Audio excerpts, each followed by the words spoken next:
Marlène fut tirée de son inconscience par une gifle d'ossor en plein visage. Froide, boueuse, elle sentait la vase et quelque chose de pourri. Elle se mit à tousser, s'agrippant convulsivement au bois mouillé sous elle, et comprit seulement alors qu'elle était allongée sur le côté, sur des planches qui grinçaient et tanguaient. Sa tête la lançait terriblement. Un bourdonnement dans ses oreilles et ses têtes couverts par le clapotis de liège. Elle parvint à grand-peine à ouvrir les paupières, et vit un ciel gris, si bas, qu'il semblait qu'on pouvait toucher les nuages froids en tendant la main. Le fleuve l'emportait quelque part, indifférent et implacable comme la mort. « Vous êtes en vie ?» La voix, rauque mais empreinte de soulagement, venait de son côté. Marlène tourna la tête et aperçut un homme. Il était assis à quelques pieds d'elle, se tenant d'une main à un clou qui dépassait des planches, et de l'autre serrant le col déchiré de sa chemise. Son visage était pâle, épuisé, marqué par du sang séché sur sa tempe et des égratignures sur les joues. Sa redingote noire, trempée, formait des plis étranges, et son col blanc de prêtre, glissé de côté, pendait comme un chiffon misérable. Ses mains étaient couvertes d'écorchures, les jointures de ses doigts éraflées jusqu'au sang. « Envie !» parvint à articuler Marlène, sa propre voix lui semblant étrangère. Elle tenta de s'asseoir, mais tout vacilla sous elle, et elle se plaqua de nouveau contre les planches, s'y agrippant de tout son corps. « Ne bougez pas brusquement », l'avertit le prêtre. « J'ai attaché les débris avec des cordes trouvées dans l'eau, mais la structure est fragile. Elle tient par miracle. » Marlène ferma les yeux, essayant de rassembler ses pensées.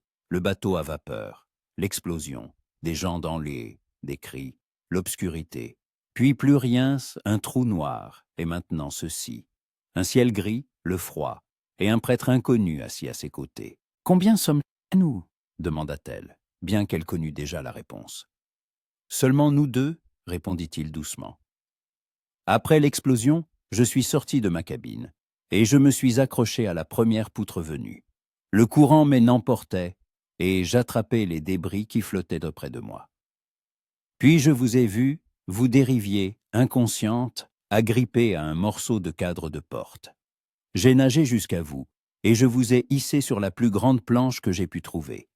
Ensuite, j'ai commencé à rassembler tout ce qui me tombait sous la main. Poutres, planches, morceaux de meubles. Je les ai liés avec des bouts de corde provenant des voiles et des agrès. Il m'a fallu plusieurs heures pour construire quelque chose sur quoi nous pourrions tenir. Ce n'est pas vraiment un radeau, bien sûr. Plutôt un tas de débris qui ne s'est pas encore disloqué. Marlène leva lentement la tête et regarda autour d'elle. Leur embarcation de fortune était en effet un amoncellement chaotique de planches, de poutres et de débris de meubles, liés tant bien que mal par des cordes tordues et trempées. Certaines fois des planches bassis étaient fixées par des clous saillants, d'autres simplement coincés entre des poutres. Le tout dérivait au milieu d'un large fleuve, dont les rives n'étaient que de vagues bandes de terre couvertes de buissons et d'arbres. Aucun signe d'habitation, aucun bateau, rien. « Vous m'avez sorti de l'eau, dit-elle, la voix pleine d'incrédulité. Et vous avez assemblé tout ça, seul. » Le prêtre hocha la tête en détournant le regard. « Je ne pouvais pas vous laisser dans l'eau, et nous avions tous les deux besoin de quelque chose pour nous maintenir à flot. Le courant était rapide. On ne peut pas tenir longtemps sur une seule poutre. » Marlène regarda ses mains blessées, le sang sur sa tempe, ses vêtements mouillés collés à son corps mince. Il était épuisé, tenant à peine debout. Mais il l'avait sorti de l'océan, l'avait sauvé. Il avait assemblé ce misérable radeau pour leur donner une chance de survivre. « Ah, Mahon, depuis combien de temps ?» demanda-t-elle. « Combien de temps s'est écoulé ?»« Depuis l'explosion. »« Je ne sais pas exactement. Peut-être 4 heures, peut-être 5. J'ai perdu la notion du temps en construisant le radeau et en veillant à ce que vous ne glissiez pas à l'eau. » Un lourd silence s'installa, seulement rompu par le clapotis de l'eau et le grincement des planches. Marlène sentait le froid s'insinuer de plus en plus profondément. Ses vêtements trempés et lourds la tiraient vers le bas. Elle scruta de nouveau les environs, essayant d'évaluer leur situation. Le fleuve était large et rapide. Le courant les emportait vivement. Ils n'avaient rien pour ramer. Les rives semblaient inaccessibles. Ils n'avaient ni nourriture, ni eau, ni vêtements chauds. Seulement ce qu'ils portaient sur eux et ce radeau fragile qui pouvait se disloquer à tout moment. « Je m'appelle Caleb », dit le prêtre en se tournant vers elle. « Caleb Harrison, j'étais aumônier sur le Piequote Zeros. Je me rendais au Montana pour une nouvelle paroisse. » Marlène hésita. Dans d'autres circonstances, elle aurait menti, donné un autre nom, inventé une histoire respectable. Mais ici, sur ce radeau, au milieu du fleuve, avec la mort qui leur soufflait dans le cou, le mensonge semblait un luxe inutile. « Marlène, dit-elle, Marlène Duval, je chantais dans le saloon du premier étage. Et je faisais ce que les femmes font habituellement dans les saloons. » Elle le regarda, s'attendant à une réaction. Condamnation, dégoût, colère vertueuse. Mais Caleb se contenta de hocher la tête, comme si elle venait de lui dire qu'elle vendait du calicot ou cuisait du pain. « Je comprends, » dit-il simplement. « J'espère que nous pourrons nous entraider pour nous sortir de cette situation, Miss Duval. » Marlène eut un petit rire amer. « Appelez-moi simplement Marlène, Cotagna. » Sonne bien trop élégant pour quelqu'un qui dérive sur des débris au milieu du Missouri. Caleb sourit, faiblement, mais il sourit. « Alors, simplement Caleb, » répondit-il. Ils se turent en de nouveau.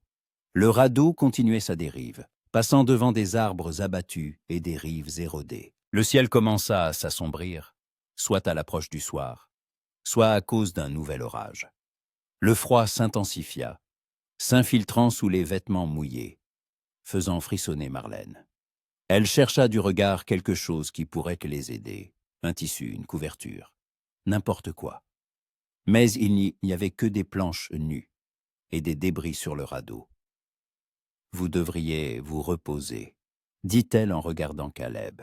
« Vous êtes complètement épuisé. Depuis combien de temps n'avez-vous pas dormi ?» Il passa une main sur son visage, et elle vit qu'il luttait contre la fatigue. « Peu importe. Il faut surveiller le radeau. Si nous relâchons notre attention, il pourrait se disloquer, ou nous pourrions heurter quelque chose. »« Alors je vais surveiller, » déclara Marlène fermement. « Reposez-vous au moins 1 heure. Sinon, vous allez simplement vous effondrer, et ce sera la fin pour nous deux. » Caleb secoua la tête, mais elle voyait qu'il tenait à peine. « Marlène, je ne peux pas. »« Si vous le pouvez, » l'interrompit-elle. « Je ne suis pas une demoiselle sans défense. J'ai travaillé 7 ans dans un saloon, je sais comment survivre. Allongez-vous et fermez les yeux. Je vous réveillerai s'il se passe quelque chose. » Il la regarda longuement, avec un air d'évaluation et de surprise. Puis il hocha lentement la tête. « D'accord, mais seulement 1 heure, pas plus. »« Entendu ?» dit Marlène. Caleb s'installa prudemment sur les planches, posant sa tête sur son bras. Il ferma les yeux, et Marlène vit la tension quitter peu à peu son corps. Quelques minutes plus tard, sa respiration devint profonde et régulière. Il dormait. Marlène observait le fleuve, les rives, le ciel. Elle pensait à cet homme qu'elle ne connaissait pas quelques heures plus tôt, qui avait risqué sa vie pour la sauver. Il avait dépensé les forces qui lui restaient à peine pour assembler un radeau et leur donner une chance à tous les deux. Il ne lui avait pas demandé qui elle était, ne l'avait pas jugée pour son gagne-pain. Il avait simplement agi parce que c'était la chose à faire. Le soir tombait sur le fleuve, lentement et inexorablement. Le ciel passa du gris au bleu foncé, et les premières étoiles apparurent à travers les déchirures des nuages. Le fleuve s'assombrit, se transformant en une masse mouvante et solide, et le radeau tanguait de plus en plus. Marlène comprit qu'il devrait y passer la nuit ici, sur ces planches, sans feu, sans abri, transi jusqu'aux eaux. L'heure passa vite. Marlène ne réveilla pas Caleb. Elle voyait qu'il avait besoin de repos. Une autre heure s'écoula, et le ciel devint complètement noir. C'est alors seulement qu'elle l'appela doucement. « Caleb, réveillez-vous !» Il ouvrit les yeux aussitôt, sur le qui-vive, et s'assit en regardant autour de lui. « Que se passe-t-il ?»« Rien, » répondit Marlène. « Il fait juste nuit, et nous devons trouver un moyen de survivre à la nuit. » Caleb hocha la tête en se frottant le visage. Il semblait un peu moins exténué, mais toujours fatigué. « Il faut qu'on se réchauffe d'une manière ou d'une autre, dit-il. Sinon, nous ne tiendrons pas jusqu'au matin. La température baisse, nos vêtements sont mouillés. » Je sais, dit Marlène. Vous avez une idée? Caleb réfléchit, regardant le radeau. Si nous nous allongeons plus près du centre, c'est à peu près plat. Et si nous nous mettons l'un à côté de l'autre, nous aurons plus chaud. Je peux enlever ma redingote, l'essorer et nous couvrir tous les deux. Ce n'est pas grand-chose, mais c'est mieux que rien. Il dit cela avec tant de précaution, de délicatesse, que Marlène faillit en rire. Un prêtre lui proposant de s'allonger à côté de lui et rougissant comme un écolier. Dans toute autre situation, cela aurait été ridicule. Mais ici, maintenant, c'était la seule solution raisonnable. « D'accord, dit-elle. Essayons de ne pas nous noyer en allant jusqu'au centre. » Ils se déplacèrent lentement, prudemment, en essayant de ne pas faire tanguer le radeau. Caleb rampa le premier, vérifiant chaque planche, chaque corde, et Marlène le suivit, sentant le froid paralyser ses muscles et rendre ses mouvements maladroits. Plusieurs fois, le radeau pencha dangereusement et ils s'immobilisèrent, plaqués contre les planches, jusqu'à ce que le courant les redresse. Enfin, ils atteignirent une zone relativement plate au centre, où plusieurs larges poutres formaient une sorte de plancher. Caleb enleva sa redingote, l'essora de toutes ses forces, et l'étendit à côté de lui. Puis il s'allongea sur le côté, et Marlène s'installa près de lui, le dos contre sa poitrine.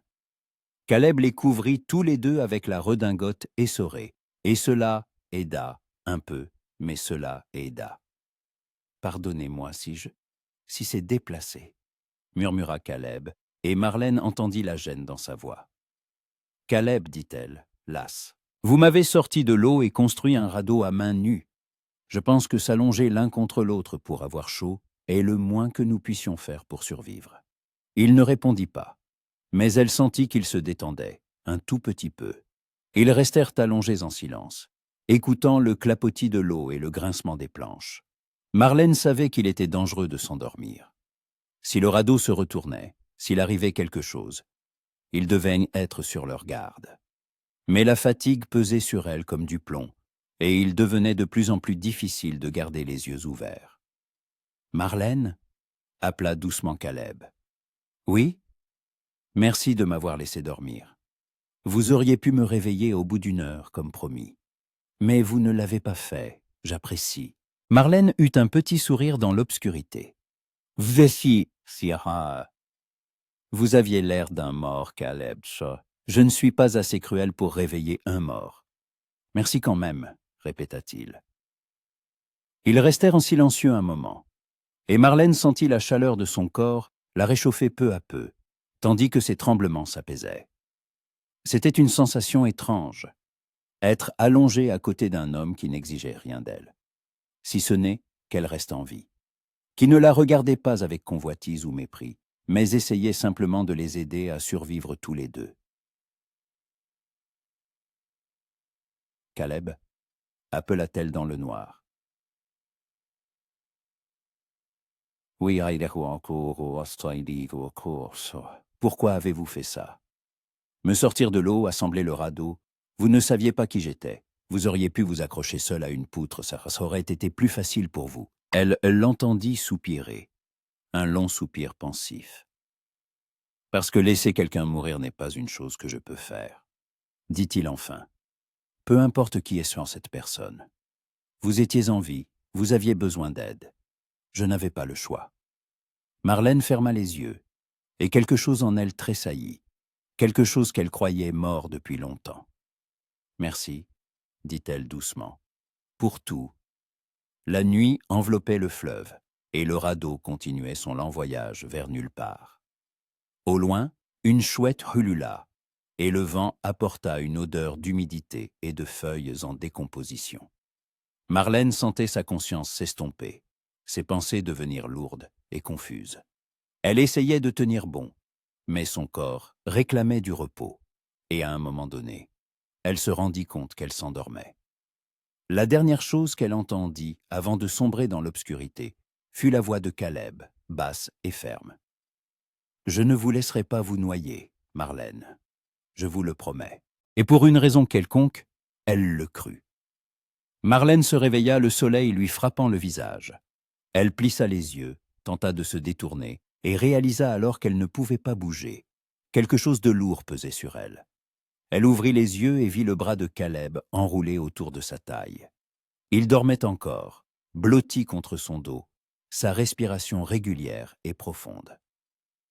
Marlène s'immobilisa. Elle ne se souvenait pas de la dernière fois qu'un homme l'avait simplement tenue dans ses bras, sans rien exiger en retour, sans acheter son temps, sans attendre de service.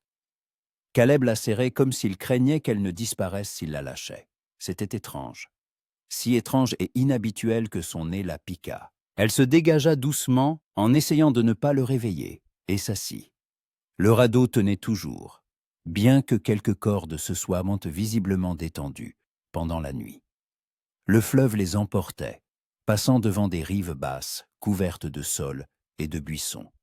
Le ciel était clair, presque bleu, et le soleil était déjà assez haut pour réchauffer.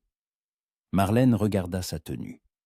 La robe de velours grenat qu'elle portait pour ses représentations au saloon était complètement trempée et couverte de taches de boue et de vase.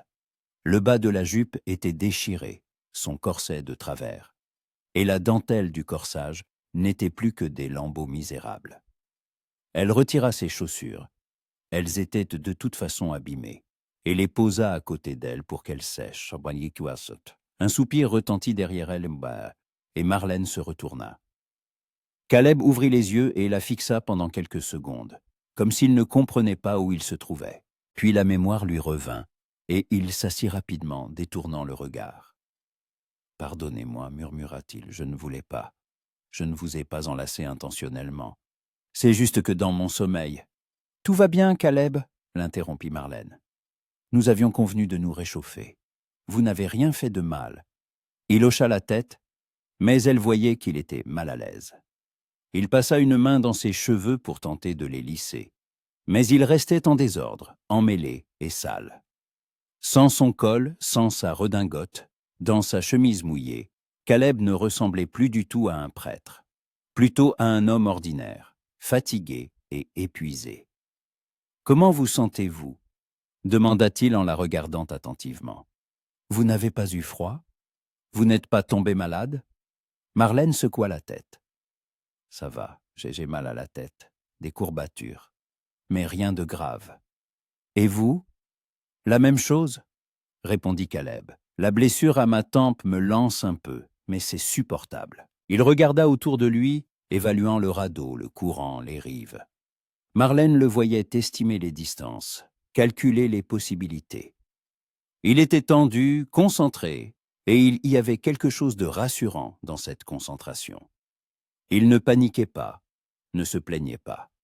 Il essayait simplement de comprendre quoi faire ensuite. « Il nous faut de l'eau, » dit-il enfin. « On ne peut pas boire celle du fleuve, nous tomberions malades. Mais s'il pleut, nous pourrons la recueillir. Et de la nourriture. Bien que ce soit plus compliqué, il n'y a rien ici. On pourrait peut-être attraper un poisson, suggéra Marlène. Si on trouve de quoi. » Caleb réfléchit. « Je dois avoir un fil de pêche dans ma poche. J'en porte toujours sur moi, une habitude d'enfance. Mon père m'a appris à pêcher, mais je n'ai ni hameçon, ni appât. On peut faire un hameçon avec un clou, dit Marlène en désignant les clous qui dépassaient un des planches. Quant à l'appât, je ne sais pas. Peut-être un morceau de tissu pour attirer le poisson. » Caleb la regarda avec respect. « Vous réfléchissez vite. Bien, essayons. Mais il faut d'abord vérifier le radeau. Plusieurs cordes se sont détendues. Il faut les resserrer. Sinon les planches vont commencer à s'écarter. » Ils se mirent au travail. Caleb rampa sur le radeau, vérifiant chaque lien, chaque nœud, et Marlène l'aidait, tenant les planches pendant qu'il resserrait les cordes. Le travail était lent et épuisant. Leurs mains glissaient, les cordes leur coupaient entre les paumes, mais ils ne s'arrêtaient pas. Le radeau était tout ce qu'ils avaient, la seule chose qui les séparait de Letty, froide et de la mort. À un moment, Caleb s'arrêta et regarda Marlène. Elle tenait une poutre, tendue de tout son corps, pour l'empêcher de bouger pendant qu'il faisait un nœud. Ses cheveux, autrefois coiffés en un chignon soigné, étaient maintenant défaits et tombaient sur ses épaules en lourdes vagues, collés par endroits par la boue du fleuve. Ils étaient d'une couleur sombre, presque châtain, avec des reflets roux sous la lumière du soleil. Son visage avait pâli, et des ecchymosés apparaissaient sur ses pommettes, dus au choc de l'explosion ou à la fatigue. Mais ses traits restaient fins, presque délicates. Des pommettes hautes, un nez droit, un menton volontaire. Ses lèvres étaient engercées par le froid et le vent, mais leurs lignes étaient douces, expressives. Et ses yeux, gris-vert avec des étincelles dorées, la regardaient droit, sans peur, sans apitoiement sur elle-même. Dans ses yeux, il y avait une force que Caleb ne s'attendait pas à trouver. Ses mains étaient fines, avec de longs doigts, des mains de pianiste ou de couturière, pas celles d'une femme habituée aux travaux pénibles. Elles étaient maintenant égratignées, les ongles cassés, les paumes écorchées. Mais elle ne se plaignait pas, ne pleurait pas, n'exigeait pas qu'il fasse tout lui-même. Elle travaillait à ses côtés, silencieuse et concentrée. Et Caleb pensa soudain qu'il n'avait jamais rencontré de femme aussi vivante. Oui, c'était le mot qui lui venait à l'esprit. Vivante. Malgré tout ce qui lui était arrivé, malgré le passé qu'elle ne cherchait même pas à cacher, elle était pleine de vie, d'obstination, de volonté de survivre. « Tout va bien ?» demanda Marlène, remarquant son regard. « Quelque chose ne va pas ?» Caleb se secoua, réalisant qu'il la fixait depuis trop longtemps. « Non, tout va bien. C'est juste que vous êtes courageuse. Tout le monde ne s'en sortirait pas dans une telle situation. » Marlène eut un petit sourire sans joie. « J'ai l'habitude de m'en sortir, Caleb. La vie me l'a appris. » Ils continuèrent à travailler en silence. Une fois le radeau plus ou moins consolidé, Caleb sortit de sa poche un fil de pêche, fin mais solide, et commença à extraire un des clous d'une planche. Cela prit beaucoup de temps, et quand le clou céda enfin, ses mains tremblaient de fatigue. Il plia le clou pour lui donner la forme d'un hameçon, sous le regard de Marlène, assise à côté de lui. « Où avez-vous appris à travailler de vos mains comme ça ?» demanda-t-elle. « Vous êtes prêtre. Je pensais que vous ne faisiez que lire des livres et prononcer des sermons. » Caleb sourit sans quitter son travail des yeux. « J'ai grandi dans une petite ville à la frontière du Kansas. Mon père était fermier et je l'ai aidé depuis l'enfance. Labourer la terre, construire des clôtures, réparer des toits. Je ne suis entré au séminaire qu'à 20 ans, quand j'ai décidé que je voulais servir Dieu, pas la terre. Mais les mains se souviennent. » Marlène hocha la tête, pensive. « Donc vous n'avez pas toujours été prêtre ?» ?»« Non. J'étais un garçon ordinaire qui rêvait de quelque chose de plus grand que la poussière et les semailles. Je voulais aider les gens, leur apporter la parole de Dieu, les consoler dans leur chagrin. Cela me semblait être la bonne voie. »« Semblait ?» reprit Marlène. « Ça ne vous semble plus le cas maintenant ?» Caleb s'immobilisa, regardant l'hameçon artisanal dans ses mains. « Je ne sais pas, » répondit-il honnêtement. « Parfois, je me demande si le Seigneur entend mes prières. J'ai vu tant de souffrances, tant d'injustices. Des gens meurent, perdent leurs proches, souffrent. Et tout ce que je peux leur dire, c'est que cela fait partie du plan, qu'il faut croire. Mais si ce n'était pas vrai, s'il n'y avait aucun plan et que nous essayons simplement de survivre dans un monde qui nous est indifférent. » Marlène le regarda avec une compréhension inattendue. « Alors, même les prêtres doutent. »« Surtout les prêtres, » dit Caleb à voix basse. « Nous savons simplement mieux le cacher. » Ils se turent un, et le silence était lourd, rempli de pensées inexprimées. Finalement, Caleb termina l'hameçon et y attacha le fil. Puis il déchira un morceau de dentelle de la manche de sa chemise, blanc, éclatant au soleil, et le fixa à l'hameçon en guise d'appât. « Essayons, » dit-il, « même s'il y a peu de chance. » Il laissa tomber le fil dans l'eau et attendit, tenant l'extrémité dans sa main. Marlène s'assit à côté de lui, enlaçant ses genoux. Le soleil montait de plus en plus haut et la chaleur commençait à se faire sentir, bien qu'ils fussent encore mouillés. La soif devenait tangible. Leurs lèvres étaient sèches, leur langue collait à leur palais. Marlène s'humecta les lèvres et grimaça au goût salé. « Vous pensez qu'on a encore longtemps à dériver ?» demanda-t-elle. Caleb regarda les rives. Le courant. Le Missouri coule vers le sud, puis tourne vers l'est. Si nous suivons le courant, nous pourrions parcourir des centaines de miles avant de trouver une grande colonie. Mais avec de la chance, nous verrons des fermiers, des chasseurs, quelqu'un qui pourra nous aider. Ou nous accosterons et continuerons à pied.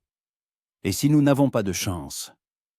Caleb ne répondit pas tout de suite. Il regardait l'eau et Marlène voyait qu'il pensait à la même chose qu'elle. Ils pouvaient mourir ici.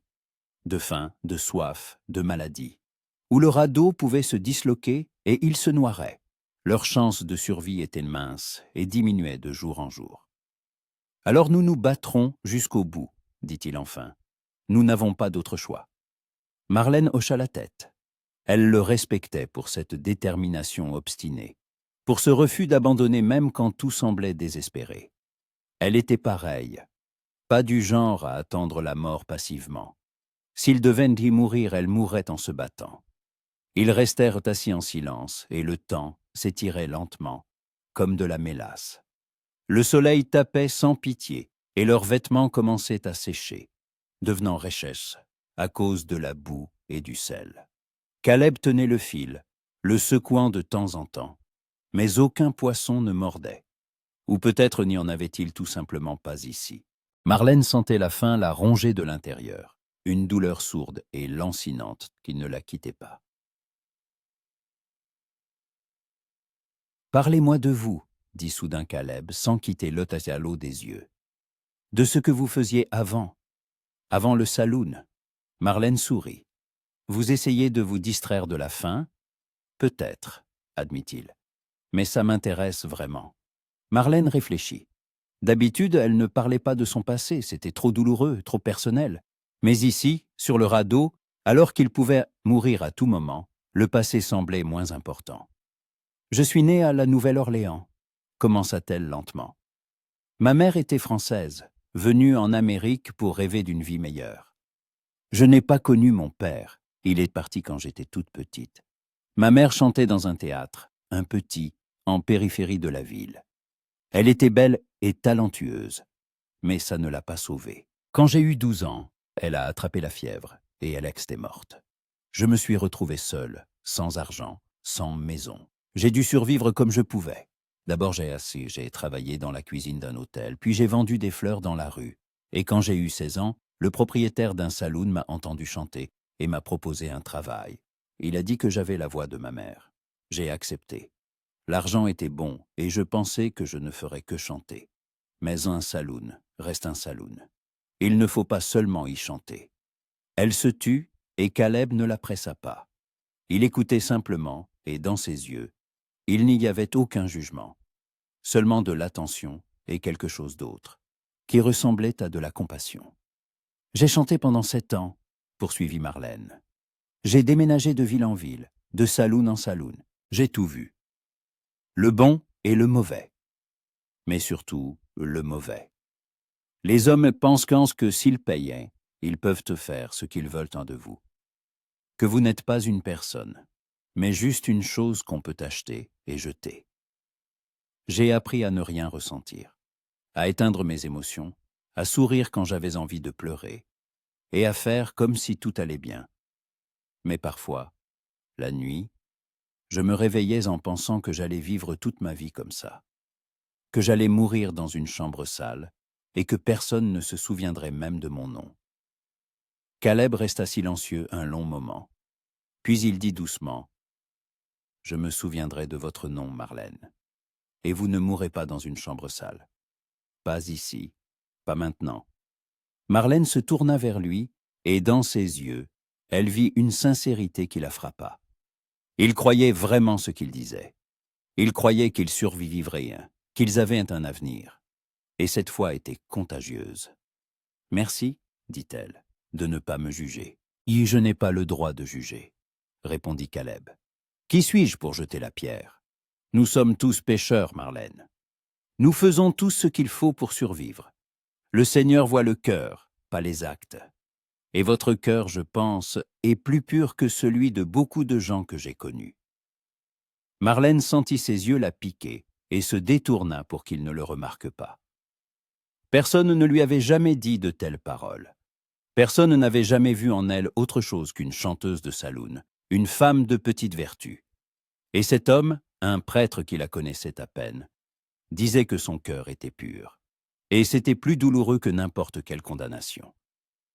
Le fil se tendit, et Caleb le tira brusquement. Au bout de l'hameçon se débattait un petit poisson, pas plus grand que sa main, argenté et glissant.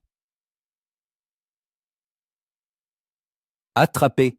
s'exclama-t-il avec un tel triomphe, comme s'il avait pêché une baleine. Marlène se mit à rire, pour la première fois depuis 24 heures, et ce rire était léger, presque heureux. « C'est une bouchée, dit-elle, mais c'est mieux que rien. » Caleb retira délicatement le poisson de l'hameçon et le tendit à Marlène.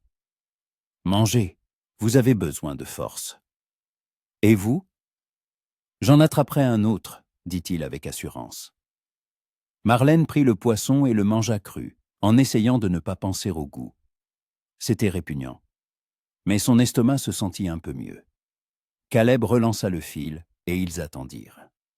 Cette fois, la chance était de leur côté.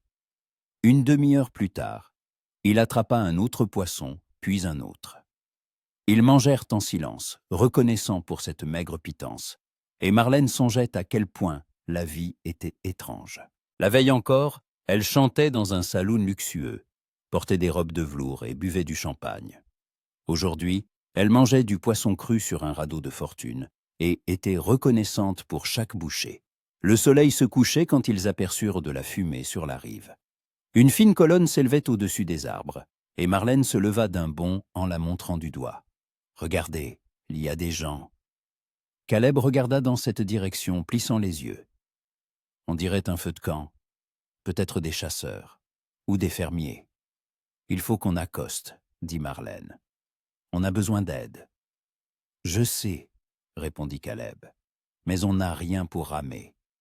Il ne nous reste qu'à espérer que le courant nous pousse de lui-même vers la rive. » Il fixait en haut la fumée, et Marlène priait, pour la première fois depuis des années, pour que le fleuve soit clément, pour que le radeau accoste, pour qu'il y ait des gens pour les aider. Mais le courant les emportait, dépassant la fumée, dépassant la rive, et bientôt la colonne disparut derrière un méandre du fleuve. Marlène se laissa tomber sur les planches, et le désespoir l'envahit comme une vague lourde. Ils étaient si proches du salut. Mais le fleuve ne les lâchait pas. « N'abandonnez pas, » dit Caleb doucement, s'asseyant à côté d'elle. « Il y aura d'autres chances. On s'en sortira. » Marlène le regarda, son visage épuisé, la détermination dans ses yeux, et hocha la tête. Il avait raison. Ils ne devaient pas abandonner. Pas maintenant, pas après tout ce qu'ils avaient traversé. La nuit tomba de nouveau, et ils s'allongèrent l'un à côté de l'autre, comme la nuit précédente, partageant leur chaleur. Et Marlène songeait que cet homme, qu'elle ne connaissait que depuis un jour, était devenu pour elle bien plus qu'un simple compagnon d'infortune.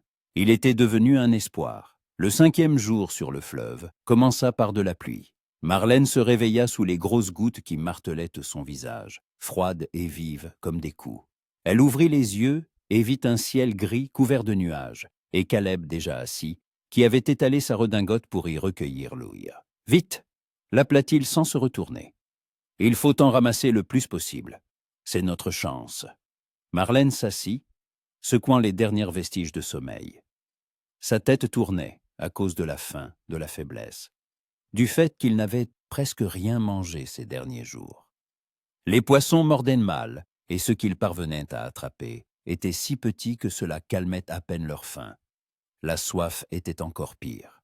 Leurs lèvres étaient gercées et saignaient. Leur langue était enflée, et chaque bouffée d'air semblait une torture. Elle retira son jupon, le seul vêtement qu'elle pouvait encore utiliser, et l'étendit en essayant de tendre le tissu pour que l'eau se rassemble au milieu.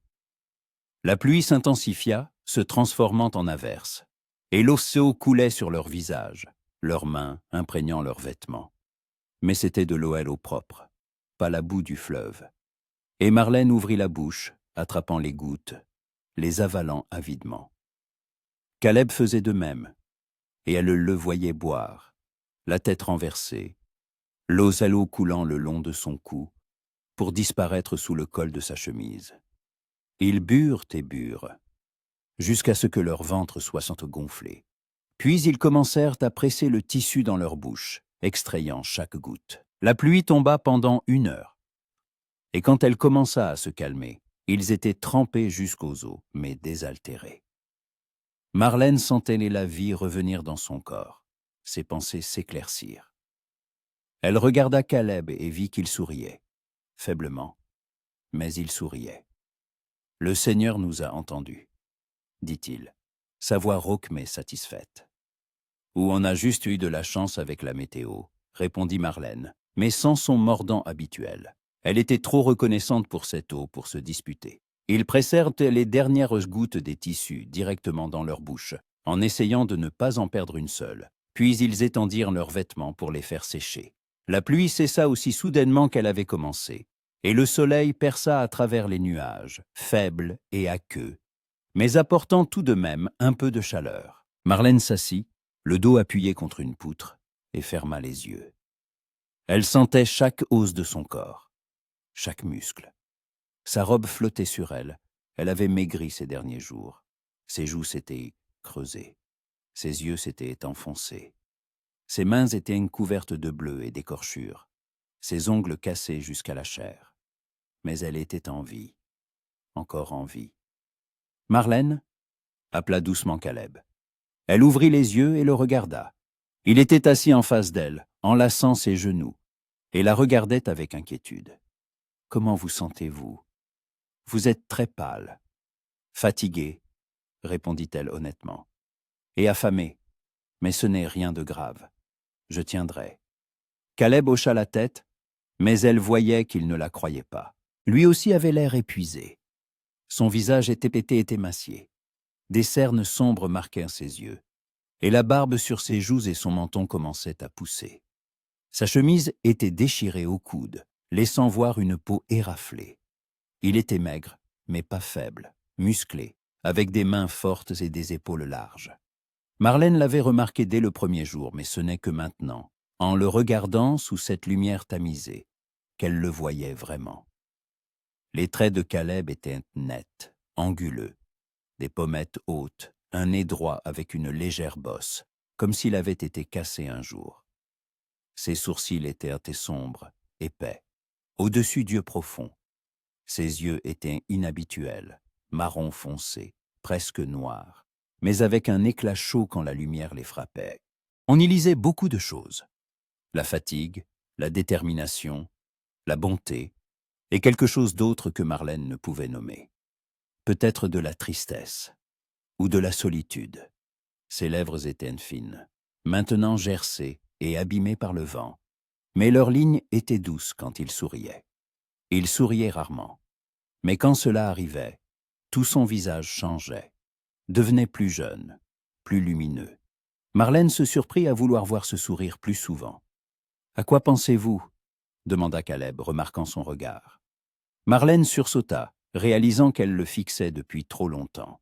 « Rien de spécial, juste. Je pense à quel point tout a changé. Il y a 1 semaine, je ne savais même pas que vous existiez.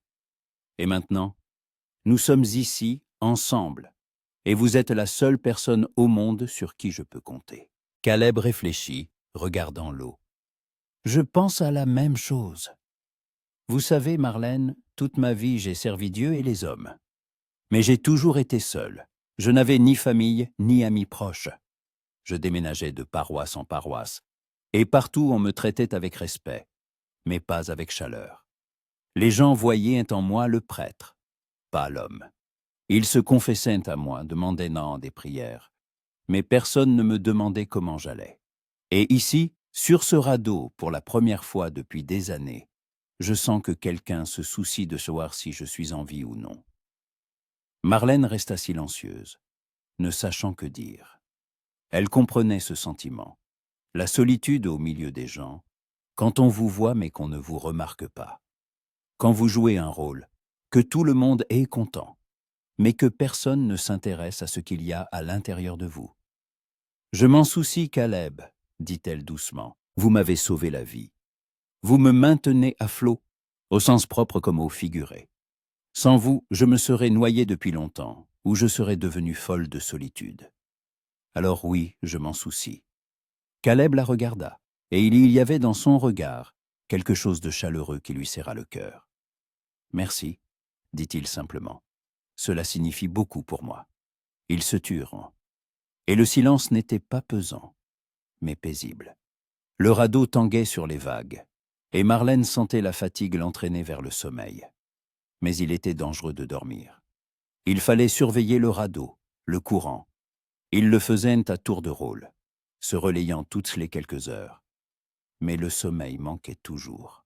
« Racontez-moi quelque chose, » demanda-t-elle pour ne pas s'endormir. « Sur votre famille, sur qui vous étiez avant de devenir prêtre. » Caleb eut un sourire triste. « Il n'y a pas grand-chose à dire sur ma famille. Mon père des Tenninsel était un homme sévère, peu bavard et exigeant. Il m'a appris à travailler, à ne pas me plaindre et à croire en Dieu. Ma mère était plus douce, plus gentille. Mais elle est morte quand j'avais 15 ans. La fièvre l'a emportée en 3 jours. Après ça, mon père est devenu encore plus renfermé. Et nous ne nous parlions presque plus. J'ai quitté la maison à 20 ans, et nous ne nous sommes plus revus. Il est mort il y a 2 ans, et je n'ai même pas pu lui dire au revoir. »« Vous le regrettez » demanda Marlène. Caleb réfléchit. « Je ne sais pas. Probablement, oui.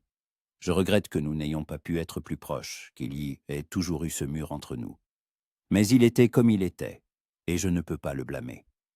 La vie d'infirmière à la frontière, c'est un travail dur et peu de joie. Il a fait ce qu'il a pu. » Marlène hocha la tête, comprenant. Son propre passé était similaire, plein de pertes, de regrets, de non-dits. « Et qu'est-ce qui vous a attiré dans le sacerdoce » demanda-t-elle. « Pourquoi avez-vous décidé de devenir prêtre » Caleb regarda le ciel, les nuages qui se dissipaient lentement, révélant le bleu. « Je voulais aider les gens, je voulais croire que la vie avait un sens, qu'il y avait quelque chose de plus grand que le simple travail et la mort. Au séminaire, j'ai étudié les Saintes Écritures. J'ai prié, j'ai essayé de comprendre la volonté de Dieu. Et il me semblait que j'avais trouvé ma vocation. Mais ensuite, je suis entré dans le monde et j'ai vu la réalité. J'ai vu des gens souffrir, perdre la foi, mourir dans le désespoir. Et j'ai commencé à me demander si j'aidais vraiment, ou si je ne faisais que prononcer de belles paroles qui ne changeaient rien. » Marlène écoutait attentivement, et sa poitrine se serrait de compassion. Elle voyait que Caleb était sincèrement tourmenté par ces questions, que sa foi n'était pas aveugle, mais éprouvée. « Vous aidez Caleb, dit-elle. Peut-être pas tout le monde, et pas toujours, mais vous m'avez aidé. Pas avec des mots, mais avec des actes. Vous m'avez sorti de l'eau, assemblé un radeau, partagé votre nourriture et votre chaleur. Vous me donnez de l'espoir quand il semble ne plus y en avoir. N'est-ce pas ça le service ?» Caleb la regarda, et quelque chose de nouveau apparut dans ses yeux.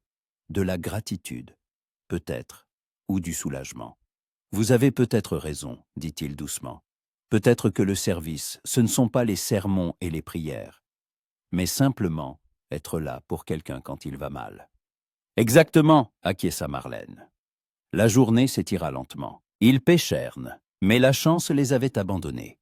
De toute la journée, ils n'attrapèrent qu'un seul petit poisson qu'ils partagèrent en deux.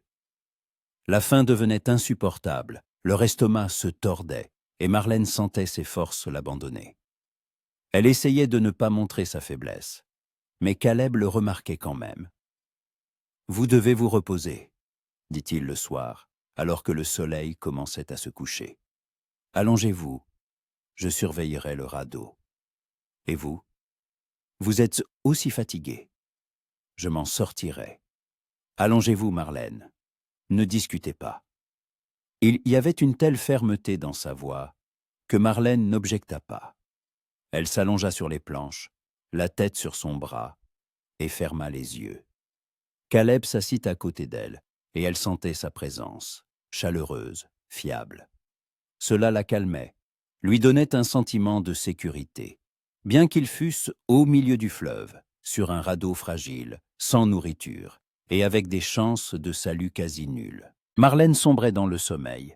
Mais juste avant de perdre complètement conscience, elle sentit Caleb la couvrir de sa redingote en bordant soigneusement les bords. Et c'était si inattendu, si tendre, que ses yeux la piquèrent.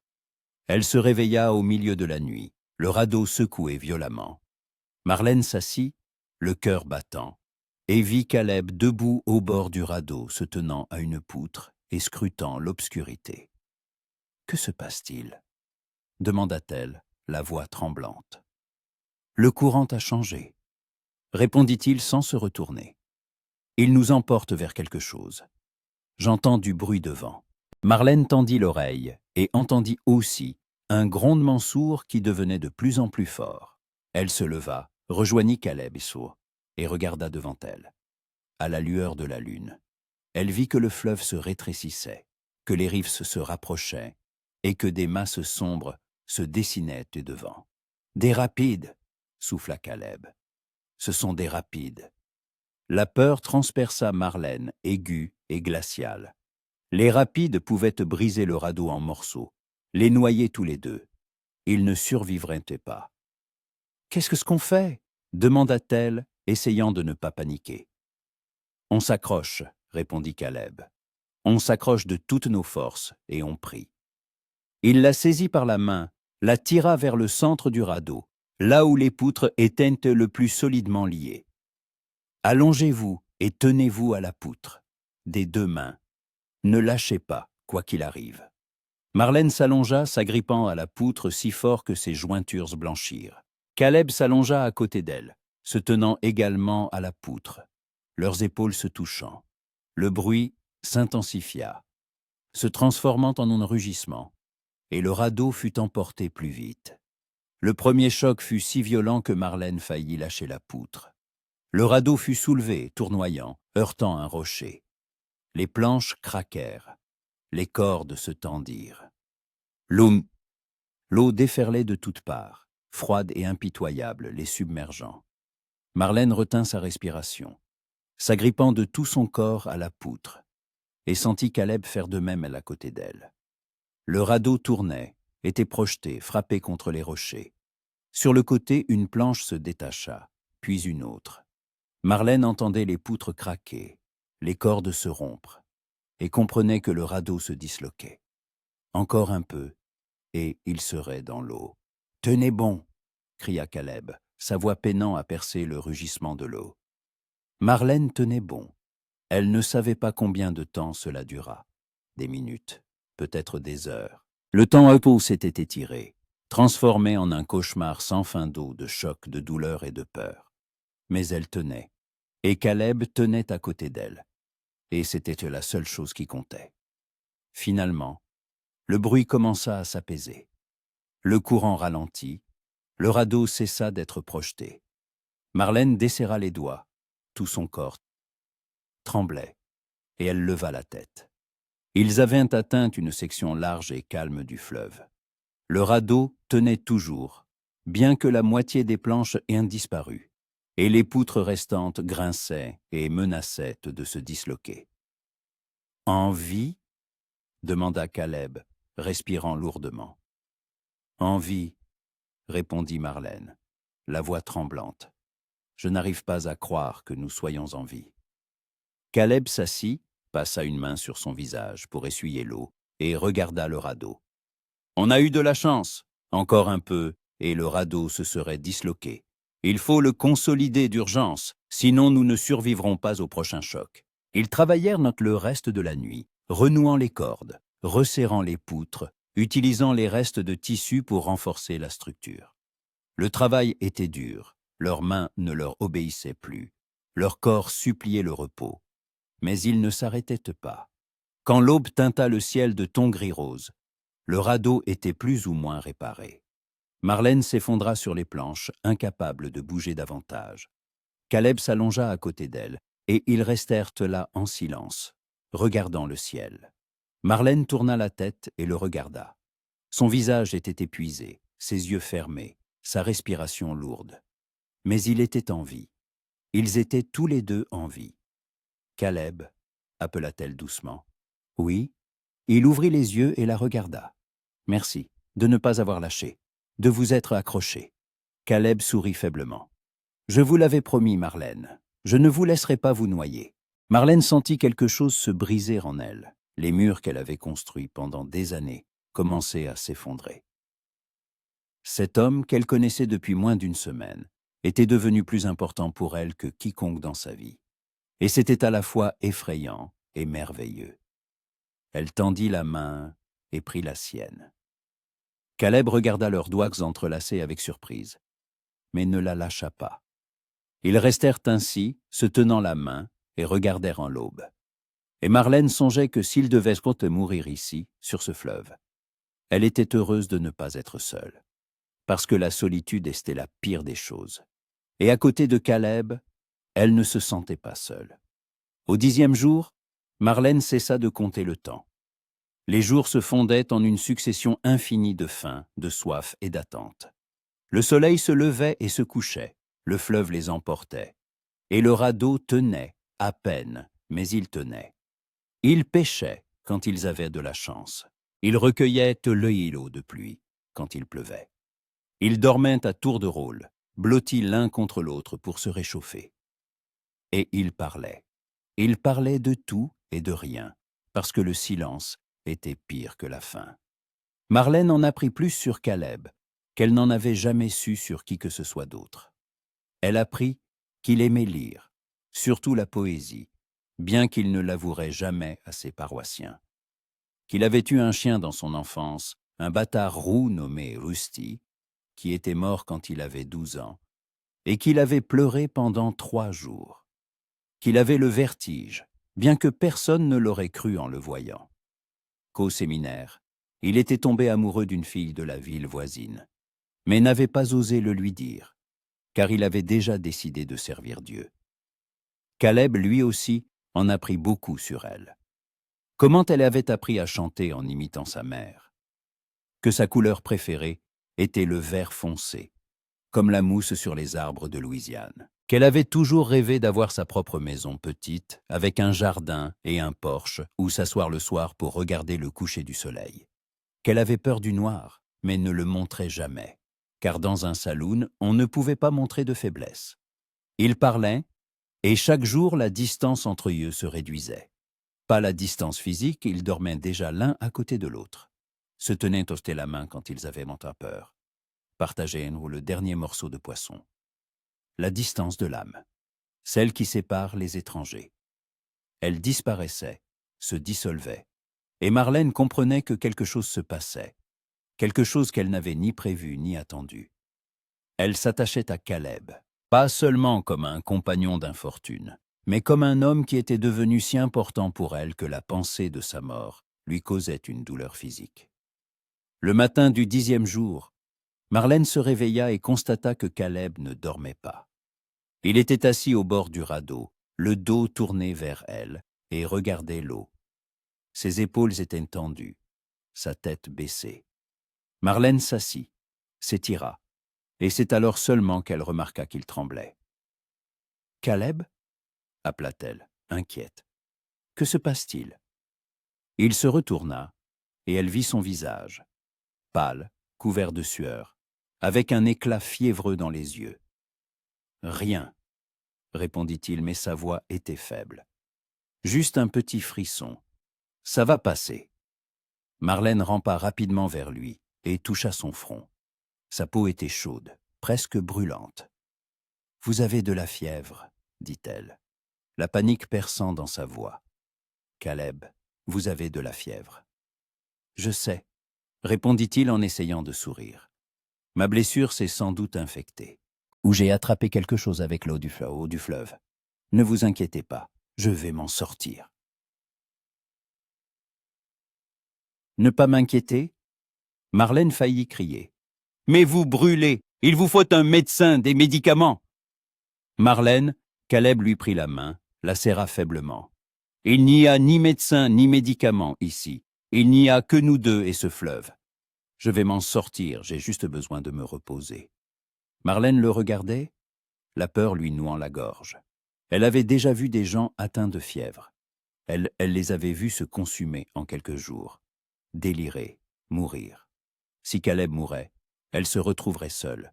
Et ce n'était même pas le pire. Le pire, c'était qu'elle ne voulait pas le perdre. Elle ne voulait pas qu'il meure parce qu'il était devenu cher à ses yeux.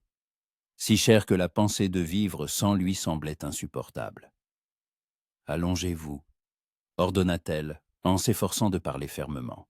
« Allongez-vous et reposez-vous. Je surveillerai le radeau et je veillerai sur vous. » Caleb ne discuta pas. Il s'allongea sur les planches et Marlène le couvrit de sa redingote, même si elle savait que cela n'aiderait pas. La fièvre était à l'intérieur. On ne pouvait ni la couvrir ni la refroidir. Il lui fallait de l'eau froide aussi, froide, un tissu pour faire des compresses. Il lui fallait des médicaments. Mais il n'y avait rien, à part le fleuve et le soleil. Marlène déchira les restes de son jupon, le trempa dans l'eau chaos du fleuve et le posa sur le front de Caleb. Il ferma les yeux et gémit doucement. « C'est froid », murmura-t-il. « Il faut faire baisser la fièvre », répondit Marlène en changeant la compresse. Patientez. Elle resta assise à côté de lui toute la journée, changeant les compresses, lui donnant à boire l'eau qu'ils avaient recueillie après la dernière pluie. Caleb tantôt s'endormait, tantôt se réveillait, délirant. Il appelait sa mère, parlait à son père, récitait des prières et des noms que Marlène ne connaissait pas. Elle lui tenait la main, lui caressait les cheveux, lui murmurait des mots apaisants. « Ne mourrez pas », disait-elle doucement, quand il ne pouvait pas l'entendre. « S'il vous plaît, ne mourrez pas. J'ai besoin que vous soyez en vie. Vous entendez ? J'en ai besoin. » Le soir, la fièvre ne baissait pas. Marlène sentait le désespoir monter, l'étouffer. Elle ne savait plus quoi faire. Elle avait tout essayé. Les compresses, l'eau, même la prière, bien qu'elle n'ayait pas prié depuis des années. Mais Dieu, s'il existait, ne répondait pas. La nuit fut une torture. Caleb s'agitait, gémissait, et Marlène le tenait, le serrait dans ses bras, essayant de le maintenir sur le radeau. À un moment, il ouvrit les yeux et la regarda, son regard clair, presque lucide. « Marlène », appela-t-il d'une voix rauque. « Je suis là », répondit-elle en se penchant vers lui. « Je suis à côté de vous. Si je meurs. » Commença-t-il, mais elle lui couvrit la bouche de sa main. « Taisez-vous. Ne dites pas ça, vous n'allez pas mourir. » Caleb retira sa main, et son contact était d'une faiblesse qu'elle ne lui connaissait pas. « Marlène, écoutez-moi. Si je meurs, vous devez tenir bon.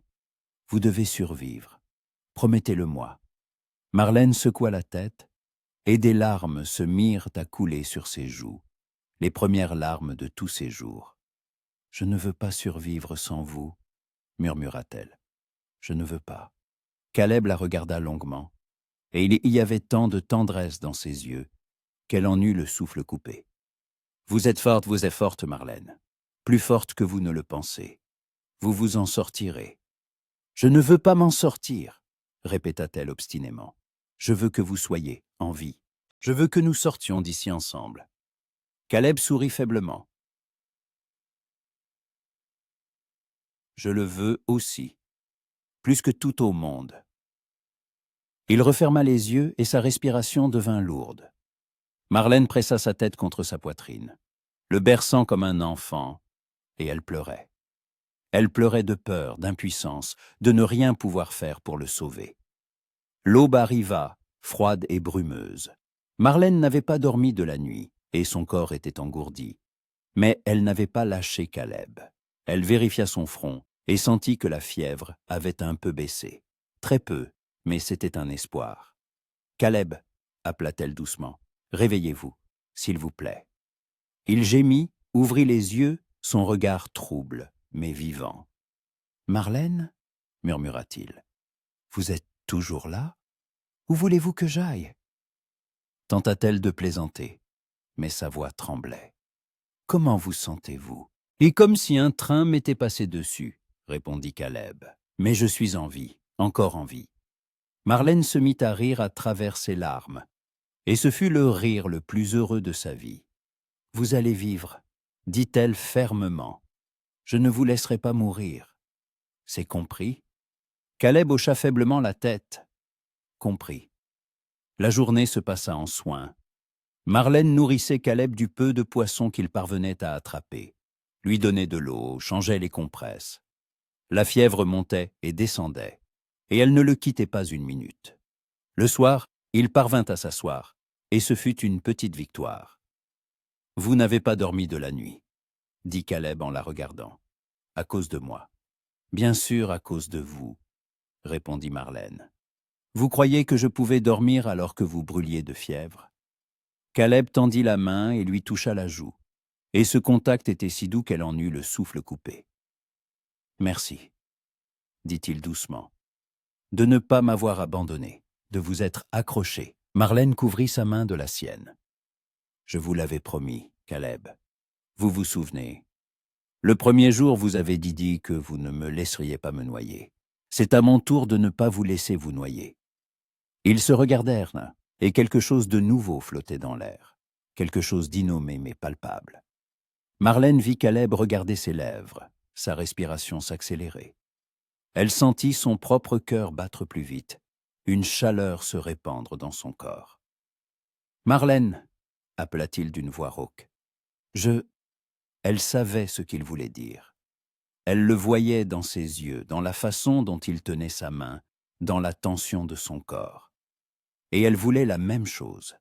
Elle voulait qu'il l'embrasse, qu'il la serre dans ses bras, qu'il dise les mots qu'elle commençait elle-même à ressentir. Mais il était prêtre, et elle, chanteuse de saloon. Un abîme les séparait, infranchissable. Même ici, sur le radeau, où les rôles sociaux avaient perdu leur sens, cet abîme demeurait. Caleb lâcha sa main et détourna le regard.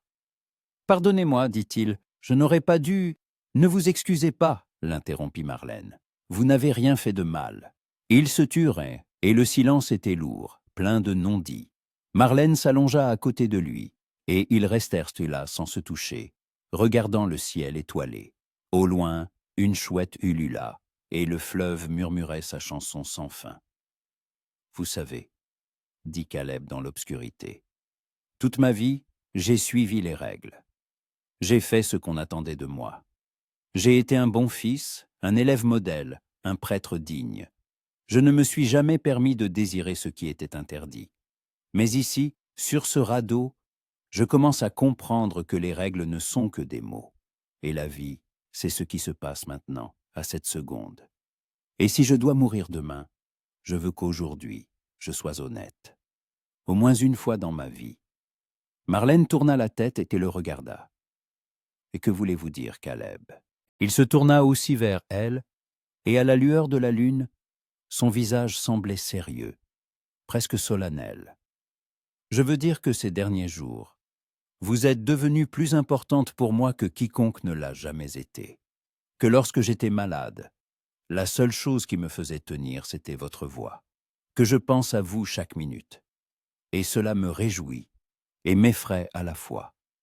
Que je ne sais pas comment appeler ça, mais je sens que c'est quelque chose de grand, de vrai. » Marlène le regardait, son cœur battant si fort qu'il semblait sur le point de sortir de sa poitrine. « Je le ressens aussi, » avoua-t-elle doucement, « et je ne sais pas non plus comment l'appeler. Mais c'est là, entre nous. » Caleb tendit la main et toucha ses cheveux, passant ses doigts dans les mèches emmêlées. Et c'était si intime, si personnel, que Marlène en eut le souffle coupé. « Vous êtes Wasebel, » dit-il. « Vous le savez ?» Marlène sourit. « En ce moment, je ressemble à un épouvantail, sale, égratigné, maigre comme un squelette. »« Vous êtes belle, » répéta Caleb obstinément. « Pas à l'extérieur, bien que ce soit le cas aussi, mais à l'intérieur. Vous avez une belle âme, Marlène, forte, honnête, bonne. Je le vois. » Marlène sentit les larmes lui monter de nouveau aux yeux. Personne ne m'a jamais dit de telles paroles. Alors ils étaient aveugles, dit Caleb, ou ils n'ont tout simplement pas regardé d'assez près. Marlène se rapprocha, posa sa tête sur sa poitrine, et Caleb la serra dans ses bras, la pressant contre lui. Ils restèrent ainsi, écoutant les battements de leur cœur. Et Marlène songeait que c'était le moment le plus étrange et le plus merveilleux de sa vie. « Caleb, » appela-t-elle. « Oui, quand nous sortirons d'ici, si nous sortons d'ici, qu'adviendra-t-il de nous ?» Caleb resta silencieux un long moment, et Marlène sentit la tension dans son corps. « Je ne sais pas, » répondit-il enfin honnêtement. « Je suis prêtre. J'ai des obligations, des vœux. Et vous, vous avez votre propre vie, votre propre chemin. Je ne sais pas comment cela pourrait fonctionner. » « Alors, ce n'est que le radeau, » dit Marlène, avec amertume dans la voix. « Juste un moment qui se terminera quand nous atteindrons la rive. » « Ne dites pas ça, Caleb la serra plus fort. Ce n'est pas juste un moment, Marlène. C'est plus. Mais je ne sais pas comment nommer ça, comment le rendre juste. Il me faut du temps pour réfléchir. » Marlène hocha la tête, bien qu'une douleur lui serre le cœur. Elle comprenait. Elle comprenait qu'un mur de règles, de traditions, d'attentes se dressait entre eux. Que même s'ils ressentaient quelque chose l'un pour l'autre, cela ne signifiait pas qu'ils pouvaient avoir un avenir. Mais maintenant, cette nuit, sur ce radeau, l'avenir n'avait pas d'importance. Seul comptait le fait qu'il la tenait, qu'elle entendait les battements de son cœur, qu'ils étaient bien et ensemble. Et cela, songeait Marlène en s'endormant dans ses bras, était suffisant, pour l'instant. Le 16e jour commença dans le brouillard. Épais, blanc, il enveloppait le fleuve si densément que Marlène ne voyait pas plus loin que sa propre main. Le radeau dérivait dans ce vide laiteux, et les seuls repères étaient le clapotis de l'eau et la respiration régulière de Caleb à côté d'elle. Il se remettait lentement, mais sûrement. La fièvre était tombée 3 jours auparavant. Ses forces revenaient peu à peu. Marlène ne le quittait pas, le nourrissait, lui donnait à boire, veillait à ce qu'il se repose. Et chaque jour, la distance entre eux diminuait. Il n'était plus gêné par les contacts, ne détournait plus les yeux, ne s'excusait plus de leur proximité. Quelque chose avait changé après cette nuit où Caleb avait avoué ses sentiments.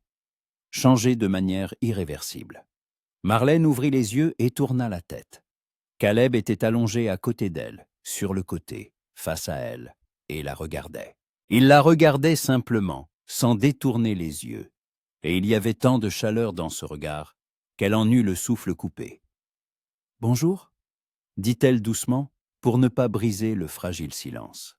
« Bonjour » répondit Caleb, sa voix rauque de sommeil. « Bien dormi ?»« Ça va. Et vous ? Comment vous sentez-vous ? » ?»« Mieux, beaucoup mieux. » Il tendit la main et lui toucha le visage, passant ses doigts sur sa joue, le long de sa mâchoire. Et ce contact était si doux, si prudent, comme s'il craignait qu'elle ne se brise. « Vous avez maigri, » dit-il pensivement. « Votre visage s'est complètement creusé. » Marlène sourit. « Vous n'êtes pas non plus un modèle de corpulence, Caleb. Nous ressemblons tous les deux à des squelettes ambulants. » « Mais des squelettes vivants. » Caleb sourit. « C'est l'essentiel. » Marlène couvrit sa main de la sienne, la pressant contre sa joue. « L'essentiel, c'est que vous vous remettiez. J'ai eu si peur de vous perdre. » Caleb la regarda longuement, sérieusement. « Et j'ai eu peur aussi, peur de vous laisser seule sur ce radeau, peur de ne plus jamais voir vos yeux, de ne plus entendre votre voix. C'était plus effrayant que la mort. » Marlène sentit son cœur se serrer à ces mots. Elle se rapprocha, posa sa tête sur sa poitrine, et Caleb la serra dans ses bras. Ils restèrent ainsi, écoutant le brouillard qui les enveloppait, rendant le monde entier irréel, fantomatique. « Caleb, » appela doucement Marlène, « qu'arrivera-t-il quand nous atteindrons la rive ?» Elle sentit qu'il se tendait, que sa respiration devenait irrégulière. « Je ne sais pas, Marlène, honnêtement, je ne sais pas. » Retournerez-vous à votre paroisse, à votre sacerdoce? Je le dois. C'est ma vocation, ma vie. Je ne peux pas tout simplement tout abandonner. Marlène ferma les yeux, luttant contre la douleur qui montait des profondeurs de son être. Et moi, retournerai-je aussi au saloon, à ce que j'étais avant? Caleb la serra plus fort. Je ne veux pas que vous y retourniez. Je ne veux pas penser que d'autres hommes vous toucheront, vous regarderont comme ils n'en ont pas le droit. Je ne veux pas que vous reviviez cette vie. Alors que dois-je faire? Demanda Marlène, le désespoir perçant dans sa voix. Caleb, je n'ai né rien, ni argent, ni maison, ni famille, tout ce que j'avais a coulé avec le bateau. Je n'ai que ce que je sais faire, chanter et vendre mon corps. Que me reste-t-il d'autre? Caleb se retourna, se penchant au-dessus d'elle, et la regarda droit dans les yeux. « Restez avec moi, » dit-il, la voix tremblante. « Je ne sais pas comment le faire correctement. Je ne sais pas comment concilier cela avec mon sacerdoce. Mais je sais une chose. Je ne veux pas vous perdre, pas après tout ce que nous avons traversé. » Marlène le regardait, des larmes coulant sur ses tempes. « Vous êtes prêtre, Caleb. Vous ne pouvez pas être avec moi. C'est contre toutes les règles, contre votre foi. »« Où diable les relais ?» souffla Caleb, et il y avait une telle passion, une telle détermination dans sa voix que Marlène s'immobilisa. « Marlène, toute ma vie, j'ai suivi les règles. J'ai fait ce qu'on attendait de moi. J'ai sacrifié mes désirs pour ce qui était considéré comme juste. Mais ici, sur ce radeau, j'ai compris une chose. La vie est trop courte pour la gaspiller à faire ce qu'on ne veut pas. Je veux être avec vous. Je veux me réveiller à vos côtés, entendre votre voix, vous tenir la main. Je veux savoir que vous êtes en sécurité, que vous êtes heureuse. Et si pour cela je dois renoncer à mon sacerdoce, je suis prêt. » Marlène le regardait, n'en croyant pas ses oreilles. « Vous ne pouvez pas être sérieux. Vous ne pouvez pas simplement renoncer à tout ce qui a été votre vie. »« Je le peux, » dit Caleb fermement. « Si cela signifie être avec vous. » Marlène sentit quelque chose se briser en elle. Tous les murs qu'elle avait construits pendant des années s'effondraient. Elle leva la main, toucha son visage, passa ses doigts sur la barbe de ses joues, sur ses lèvres. « Vous allez devenir fou, » murmura-t-elle. « Je vais gâcher votre vie. »« Vous sauvez ma vie, » répondit Caleb. « Ne le voyez-vous pas? Avant vous, je ne faisais qu'exister. Je remplissais mes devoirs, disais les mots justes. Mais à l'intérieur, j'étais vide. Et avec vous, je ressens. Pour la première fois depuis des années, je sens que je vis vraiment. » Marlène l'attira plus près, et il ne résista pas. Leur visage était si proche qu'elle sentait son souffle sur ses lèvres. « Embrassez-moi, » murmura-t-elle. « S'il vous plaît. » Caleb s'immobilisa, et une lutte traversa ses yeux.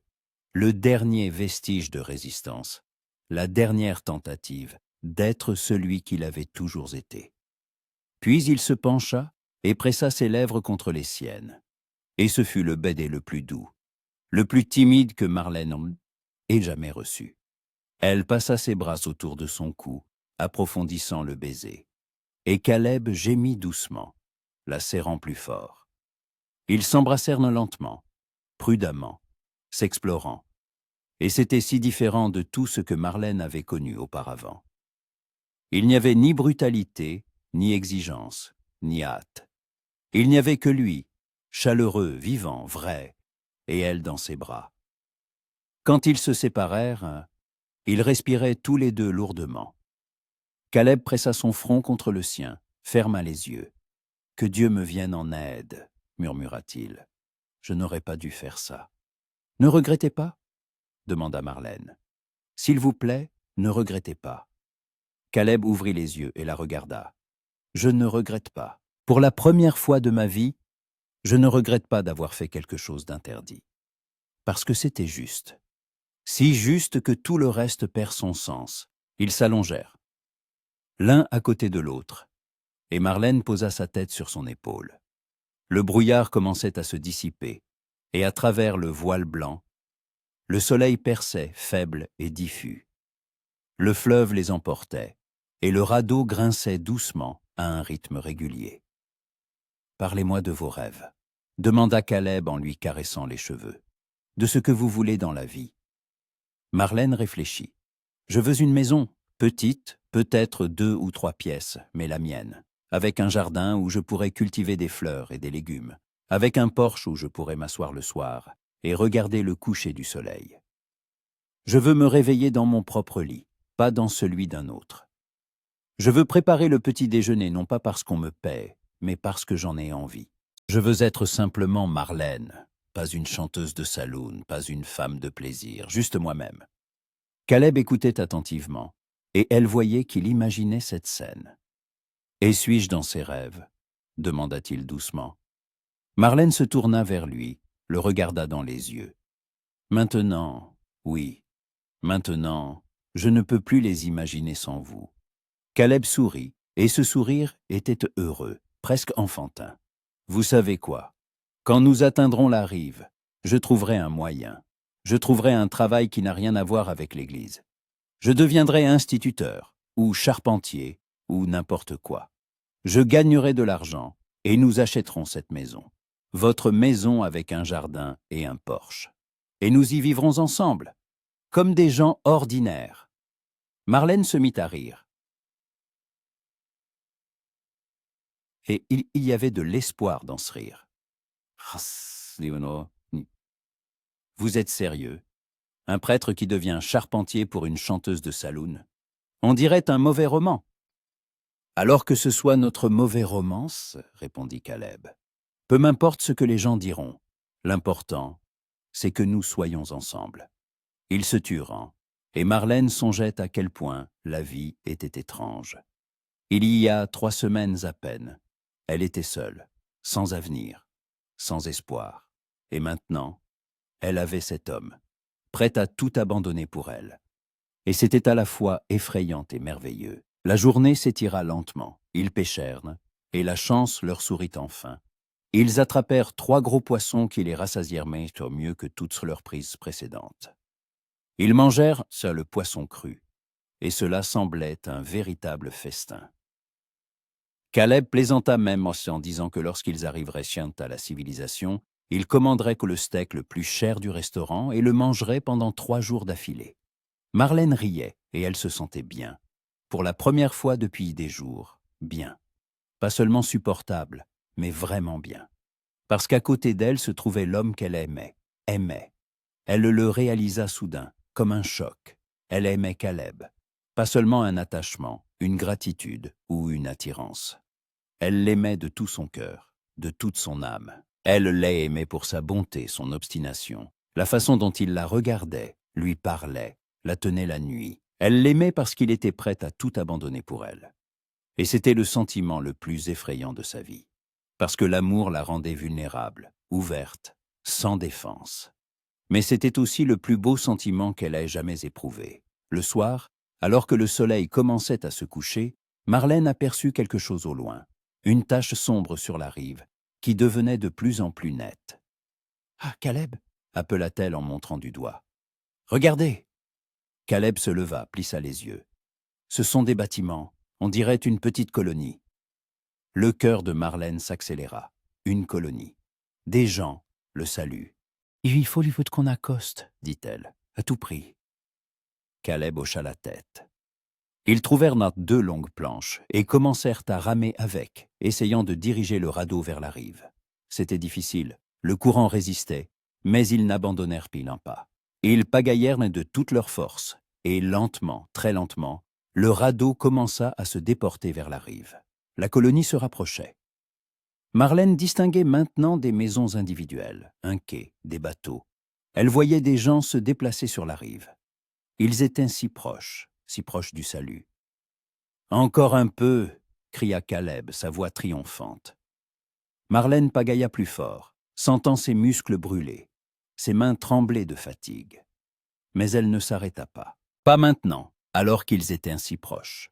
Le radeau heurta quelque chose de mou, un banc de sable. Caleb sauta dans l'eau qui lui arrivait jusqu'aux genoux et tira le radeau plus près de la rive. Marlène sauta aussi et ses jambes fléchirent. Elle ne n'avait pas marché sur la terre ferme depuis si longtemps qu'elle avait oublié ce que c'était. Caleb la rattrapa, la soutint. « Accrochez-vous à moi. » Ils marchèrent maintenant vers la rive, trébuchant, se tenant l'un à l'autre. Les gens sur la rive les remarquèrent et coururent à leur rencontre. Marlène entendait des voix, des questions, mais ne pouvait pas comprendre les mots. La seule chose qui comptait, c'est qu'ils étaient sur la terre, vivants, ensemble. Caleb l'attira contre lui et la serra si fort qu'elle pouvait à peine respirer. « On a réussi », lui murmura-t-il à l'oreille.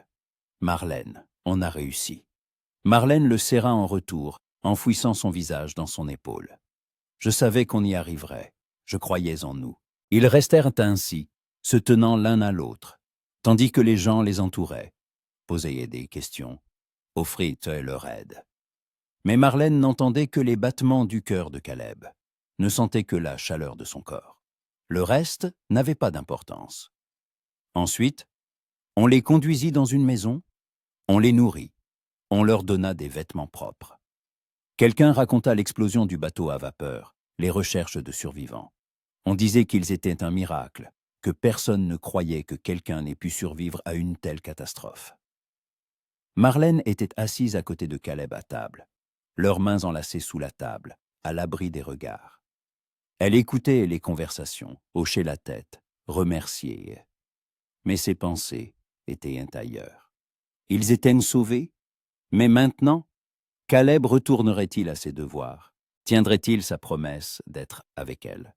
Ou le radeau n'était-il qu'un refuge temporaire? Et le monde réel les forcerait-il à se séparer? Le soir, on leur donna des chambres séparées dans une petite auberge. Marlène était allongée dans un lit propre, couverte d'une vraie couverture, et ne parvenait pas à dormir.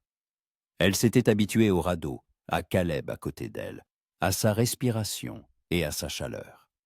Sans lui, il faisait froid, vide.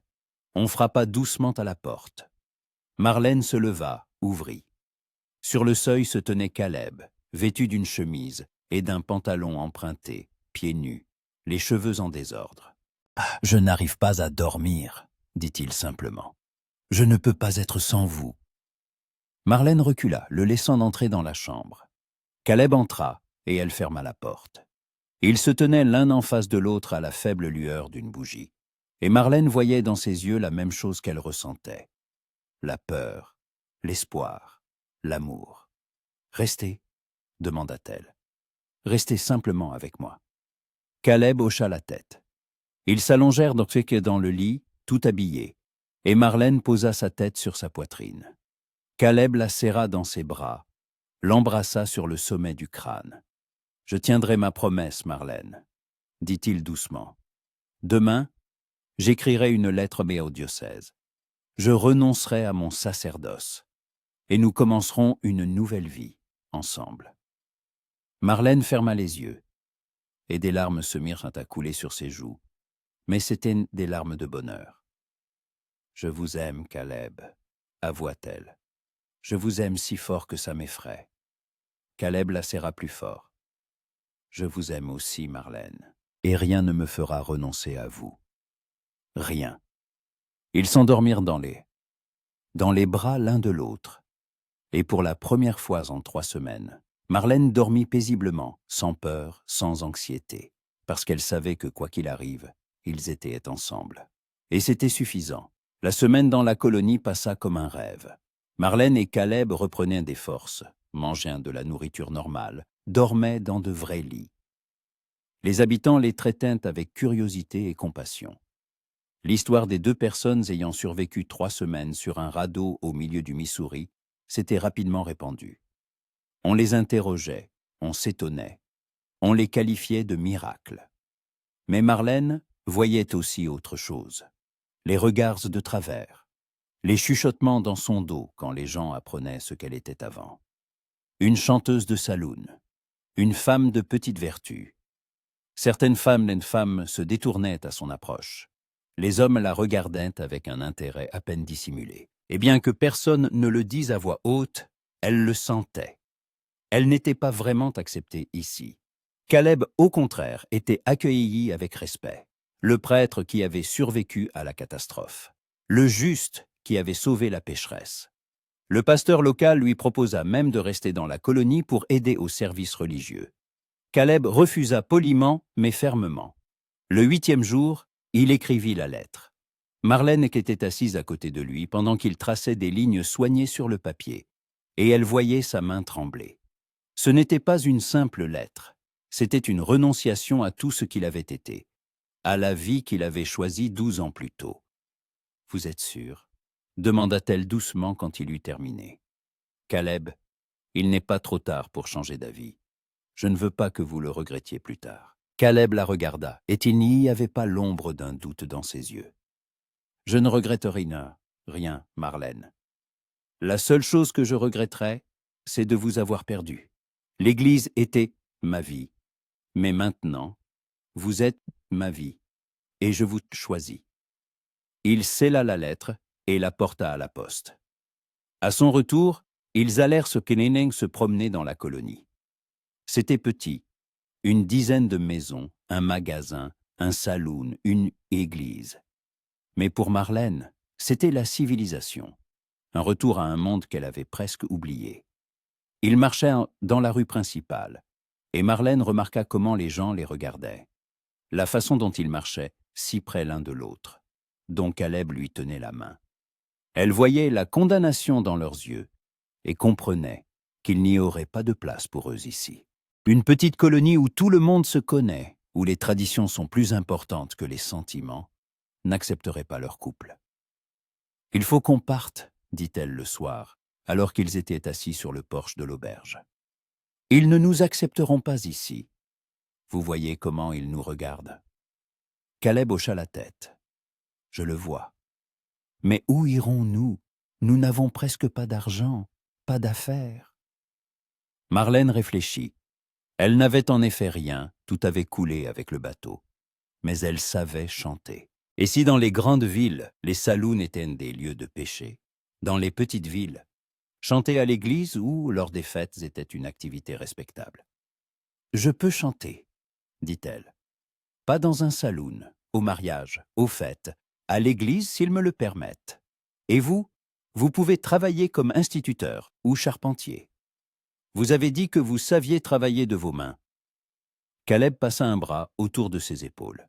« Alors nous trouverons un endroit qui nous acceptera, où nous pourrons recommencer à zéro, ensemble. » 2 jours plus tard, ils quittèrent la colonie.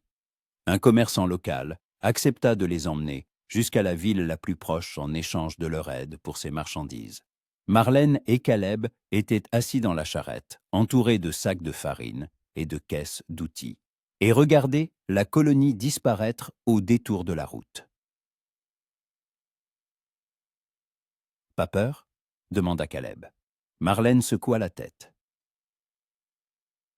« Avec vous, je n'ai pas peur. J'aurais eu peur de rester là où on ne voulait pas nous voir ensemble. » Ils voyagèrent pendant 3 jours. Ils s'arrêtèrent pour la nuit dans des auberges de bord de route, partageant la maigre nourriture que leur donnait le commerçant. Et Marlène songeait à quel point tout avait changé. 1 mois plus tôt, elle vivait dans le luxe, portait des robes Skechers, buvait du champagne, dormait sur des draps de soie. Et maintenant, elle n'avait qu'une seule robe, qu'on lui avait donnée dans la colonie, une paire de bottes et un homme à ses côtés. Et c'était plus que tout le reste. La ville où ils arrivèrent était plus grande que la colonie. Des rues pavées, des maisons à 2 étages, une église avec un haut clocher, une école, des magasins. L'endroit s'appelait Riverton et il se trouvait sur les rives du même Missouri, mais plus en aval. Caleb trouva du travail dans une scierie, un travail physique pénible qu'il n'avait pas fait depuis des années. Marlène proposa ses services de chanteuse à l'église locale. Le pasteur la regarda longuement, avec un air d'évaluation, puis lui demanda de chanter. Elle chanta un hymne qu'elle se rappelait de son enfance, et sa voix emplit la petite église, claire et pure. Le pasteur hocha la tête. « Vous pouvez chanter le dimanche, » dit-il. « Mais souvenez-vous, Miss Duval, c'est la maison de Dieu. Il n'y a pas de place ici pour la légèreté des mœurs et le péché. » Marlène serra les dents, luttant contre l'envie de répondre sèchement. Mais elle se retint. Elle avait besoin de ce travail, de cette chance de recommencer. « Je comprends, » dit-elle calmement. « Je promets de me comporter dignement. » Ils louèrent une petite chambre à la périphérie de la ville, exiguë, avec un toit qui fuyait et des planchers qui grinçaient. Mais c'était leur chambre. Pour la première fois de sa vie, Marlène avait un endroit qu'elle pouvait appeler son foyer. Caleb travaillait de l'aube au crépuscule, rentrant fatigué, les mains pleines d'ampoules. Marlène chantait à l'église, donnait des leçons de musique aux enfants pour une somme modique. L'argent suffisait à peine pour la nourriture et le loyer, mais il ne se plaignait pas. Le soir, il s'asseyait sur l'unique chaise près de la fenêtre, et Marlène lisait à voix haute des livres qu'elle empruntait à la bibliothèque locale. Caleb écoutait, la tête sur ses genoux, et Marlène lui caressait les cheveux. Et c'était si paisible, si juste. Mais tout n'était pas facile. Les rumeurs sur leur passé étaient parvenues jusqu'à Riverton. Quelqu'un avait raconté que Caleb était prêtre et Marlène, chanteuse de saloon. Les gens commencèrent à les regarder différemment. Certains parents retirèrent leurs enfants des leçons de musique. À l'église, après le service, plusieurs femmes s'approchèrent du pasteur et exigèrent que Marlène soit renvoyée de la chorale. « Elle souillera ce lieu saint », disait l'une d'elles, une femme corpulente en robe noire. Une femme de sa sorte ne devrait pas chanter des hymnes. Marlène se tenait à l'écart et écoutait. Et chaque mot était comme un coup. Elle savait que ce serait comme ça. Elle savait que le passé ne vous lâche pas. Mais la douleur n'en était pas moins vive. Le pasteur resta silencieux un long moment, puis dit fermement : « Le Seigneur pardonne les péchés à ceux qui se repentent. » Miss Duval vit de manière digne et honnête. Elle reste dans la chorale. Les femmes partirent, mécontentes, et Marlène s'approcha du pasteur. « Merci, » dit-elle doucement, « vous n'étiez pas obligé de me défendre. » Le pasteur la regarda sévèrement, mais non sans bonté. « Je ne vous défends pas, Miss Duval, je défends des principes. L'Église est allée pour tous ceux qui cherchent le salut. Mais sachez que les gens n'oublient pas. Vous devrez prouver votre honnêteté chaque jour. » Marlène hocha la tête. Elle était prête à le prouver. Pour Caleb, pour leur avenir. 3 mois passèrent. L'automne fit place à l'hiver, et Marlène se tenait à la fenêtre, regardant la neige tomber en flocons doux. Il faisait froid dans la chambre, le poêle chauffait mal, et ils économisaient le bois. Mais sous la couverture, dans les bras de Caleb, il faisait chaud. Aujourd'hui, une lettre était arrivée, officielle, avec le sceau du diocèse. Caleb la tint longtemps dans ses mains sans l'ouvrir, et Marlène vit la peur dans ses yeux. « Ouvrez, » dit-elle doucement. « Quoi qu'il y ait dedans, nous nous en sortirons. » Caleb décacheta la lettre et la lut. Son visage était impénétrable. Puis il baissa le papier et regarda Marlène. « J'ai été relevé de mes vœux, » dit-il, la voix tremblante. « Officiellement. Je ne suis plus prêtre. » Marlène le serra dans ses bras, le pressant contre elle. « Vous êtes libre, » murmura-t-elle. « Maintenant, vous êtes libre. » Caleb la serra en retour, enfouissant son visage dans ses cheveux. « J'ai peur, » avoua-t-il, « peur de ne pas pouvoir être un homme ordinaire. Que sans le sacerdoce, je me perde. »« Vous ne vous perdrez pas, » dit Marlène fermement. « Vous deviendrez simplement différent, mais pas moins bien, je vous le promets. » Ce soir-là, Caleb lui demanda de l'épouser. Ils étaient allongés dans le lit, dans le noir, et il le dit simplement, sans emphase. « Marlène, je veux que vous soyez ma femme, officiellement, que nous soyons une famille. » Marlène s'immobilisa, n'en croyant pas ses oreilles. « Vous êtes sérieux ? » ?»« Absolument. Je vous aime. Je veux me réveiller à vos côtés dans 50 ans et savoir que vous êtes à moi, pour toujours. » Marlène sentit les larmes couler sur ses joues. « Oui, » murmura-t-elle. « Oui, je vous épouserai. » Ils se marièrent discrètement, sans grande cérémonie. Juste eux deux, le pasteur et 2 témoins, le propriétaire de la scierie et sa femme, les seules personnes de la ville qui les traitaient avec bienveillance. Marlène portait une simple robe grise, Caleb son unique costume, acheté avec ses maigres économies. Quand le pasteur les déclara mari et femme, Caleb l'embrassa et ce fut un baiser long, tendre, plein de promesses et d'espoir. Marlène pleurait de bonheur, et Caleb essuyait. Ses larmes lui embrassaient les yeux, lui murmuraient qu'il l'aimait plus que la vie. Ils retournèrent dans leur petite chambre, et Marlène se regarda dans le miroir fêlé. Madame Harrison. Elle était maintenant, Madame Caleb Harrison. Elle avait un mari, un nom, un avenir, ce dont elle n'osait même pas rêver. Le printemps arriva avec la chaleur et l'espoir.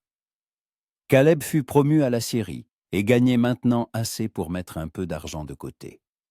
Marlène fut invitée à chanter au mariage et aux fêtes, et les gens commencèrent à dire qu'elle avait une voix qui touchait le cœur. Un soir, Caleb rentra plus tôt que d'habitude, un sourire mystérieux aux lèvres. « Viens avec moi » dit-il en lui tendant la main.